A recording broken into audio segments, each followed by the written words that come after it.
Yung tower daw ng isang malaking solar farm bumagsak dyan sa San Leonardo, Nueva Ecija. RH5, Val Gonzales. Come in, Val!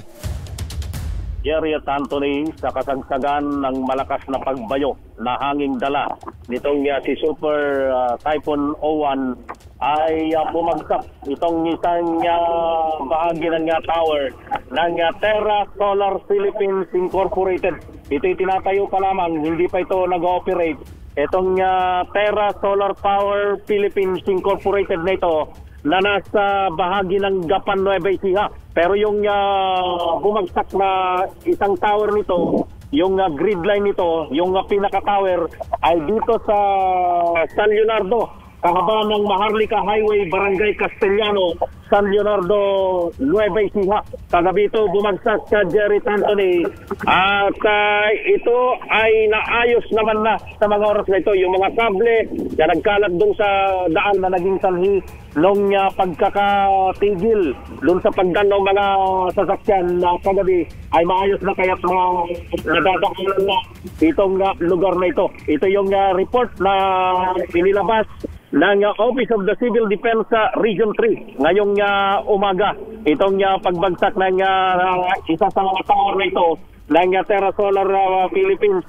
At kausap ko kanina itong si Police Corporal Jed Albert de la Cruz ng San Leonardo Municipal Police Station ay mayos na raw na nadadaanan na sa mga oras na ito. Wala namang nasaktan. Kung makikita ninyo, nalamukos yung mga bakal ng tore, no? Correct, oo. Yung larawan na yan ay mula doon sa mula kay Mayor Niña Pauline Nagano Hoson, ang alkalde ng San Leonardo, Nueva Ecija. So yan yung isa lamang doon sa masasabing epekto ng bagyong si Uwan dito sa bahagi ng Nueva Ecija.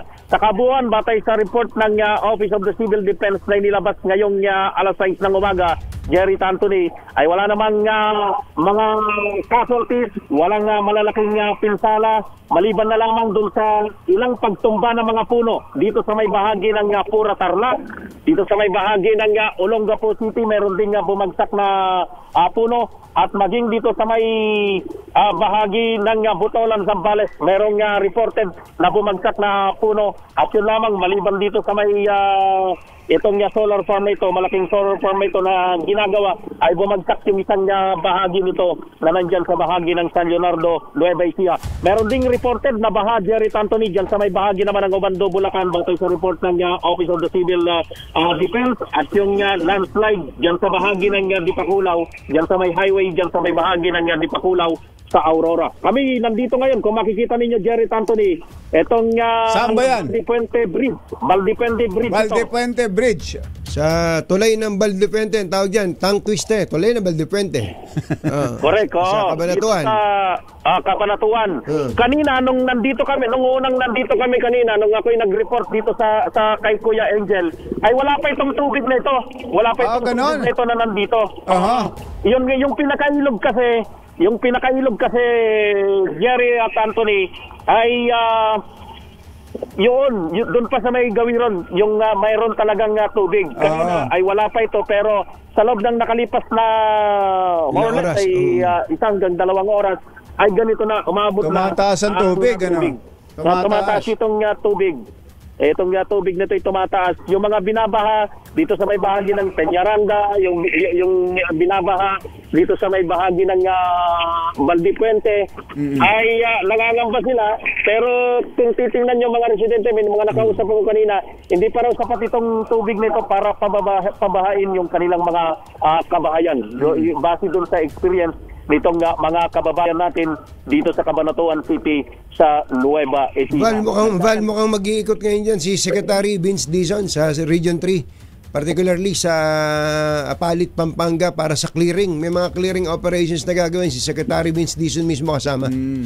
Correct. At sa pa, kung clearing operations yung pinag-uusapan dito sa aming harapan, dito sa tulay ng Valdepuente, ayan, makikita ninyo sa aking likuran, etong yung lock nagki-clearing dahil itong mga kawayan na ito na yung pinaka ilalim din doon sa pinakaugat niya ay doon sa mismong ilog na, doon sa may ilog at natumba dito sa may poste itong ilang mga puno ng kawayan at yan ngayon ang ginagawan ng clearing operation nitong local power utilities dito sa bahagi ng Cabanatuan dito sa lungsod ng Nueva Ecija. Ulitin ko lang, hindi ganon kalaki ang naging pinsala batay sa report ng Office of the Civil Defense at NDRRMC dito sa buong Region 3. Mula rito sa Baldi Puente Bridge dito sa lungsod ng Cabanatuan. Kasama ko pa rin si Utoy Gadapi Jr.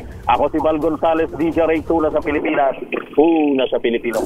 Thank you, Val.